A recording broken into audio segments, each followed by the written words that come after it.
नमस्कार, मी शिवा संघटनेचे अक्कलकोट तालुका संपर्क प्रमुख संगमेश्वर कांबळे। 2023 पासून मी सातत्याने पाठपुरावा करत असतो। युवक शिक्षण प्रसारक संचलित श्री कलमेश्वर प्रशाला सुलेरजवळ येथे 3-4 वर्षापासून 2 शिक्षक भरलं जात नाही। कारण संस्थेचं वाद प्रलंबित आहे। ते संस्थेचं देणं घेणं आपल्याला नाही। कारण कुठंतरी प्रशासन अधिकारी व संस्थेवाले संगनमत करून काहीतरी त्यांचे आतून गुपचूप काय म्हणते ते तसं काम चालू आहे। म्हणून मी 2023 पासून पाठपुरावा करतो। कुठल्याही मला शिक्षण अधिकारी जगताप साहेब झोपीत गेलेले आहेत, पूर्ण झोपीत गेलेले आहे। कुठं झोपीची गोळी घेतली की हे मला कळलं नाही।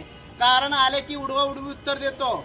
आणि 15 ऑगस्ट रोजी माझा आत्महत्यांचा इशारा होता, त्यावेळी मला बी म्हटले आपण भरू करून देऊ अशी त्यांनी वक्तव्य केले होते आम्हाला। तरी पण मी आतापर्यंत कमीत कमी 25 ते 30 पत्र व्यवहार केलेला आहे। मी आजचा लास्ट पत्र देतो त्यांना। माझं 16 तारखेला या शिक्षण अधिकारीच्या दलनामध्ये माझं पूर्ण कुटुंब आत्मदहन करण्याचा इशारा करतो। जर माझ्या कुटुंबात जीवितहानी काही झालं तरी पूर्ण प्रशासन व प्रशासक जबाबदार राहील ह्यांचीही नोंद घ्यावी। म्हणून तात्काळ नाही संस्थेचा वाद असेल तरी चालेल, पण प्रशासन तरी करा शाळा।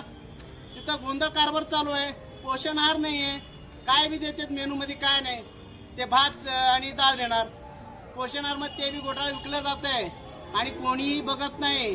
दुर्लक्षाने संस्थेवाले म्हणते माझं संस्था त्याचं संस्था, ते कुणाचं का संस्था अशी ना, पण आम्हाला शिक्षक बरं ना। आपल्या शाळेतल्या त्या गावातले 16 विद्यार्थी परगावी शिक्षण घेण्यासाठी गेलेले आहेत, त्याची कोण जबाबदारी घेणार?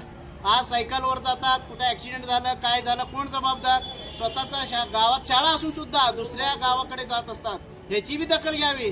म्हणून जगताप साहेबांना एवढे विनंती करतो, तात्काळ याच्यावर अंमलबजावणी करा, कारवाई करा, शाळेवर पूर्ण प्रशासक नेमवा, अन्यथा 2 शिक्षक मला भरून द्या। एवढीच माझी विनंती आहे। जय हिंद, जय महाराष्ट्र, जय शिवा।